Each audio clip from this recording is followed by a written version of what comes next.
अस्सलाम वालेकुम व्यूअर्स, क्या हाल है आपके। आज मैं बताऊंगा अफशर से डिजिटल कार्ड कैसे निकाला जाए। तो आइए मोबाइल की स्क्रीन पे यहाँ क्लिक करें अफशर पे। ये अफशर पे क्लिक किया। अभी मेरा इधर जो पासवर्ड है वो इधर पैटर्न पे आता है, यहाँ टच पे भी है। तो आपको पता होगा कि आपने क्या रखा हुआ है। इसको करो लॉगिन। ठीक है, ये हो गया लॉगिन। यहाँ से आपने जाना है, ये जो डिजिटल डॉक्यूमेंट्स लिखा हुआ है, डिजिटल डॉक्यूमेंट्स पे क्लिक करोगे। ये देखें, अभी आपके अफसर की जो डिजिटल कार्ड है वो पूरी डिटेल उसकी आ गई। अभी आप यहीं से जाओ।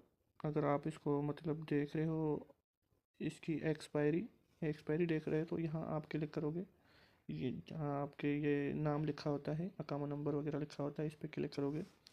यहाँ आ जाता है माई अकामा। ठीक है, माई वीज़ा, माई अकामा, माई पासपोर्ट। ठीक है, तो मैं यहाँ पे क्लिक कर रहा हूँ माई अकामा पर, क्योंकि मैं अकामा की एक्सपायरी डेट चेक कर रहा हूँ। यहाँ पे क्लिक किया मैंने, तो ये देखो मेरा सारी डिटेल आ गई, एक्सपायरी डेट वगैरह सारा कुछ आ गया। तो ये है अकामे में इन होने और अफशर में इन होने और अकामे की डिटेल चेक करने का तरीका। अगर वीडियो अच्छी लगी हो तो प्लीज़ सब्सक्राइब करें।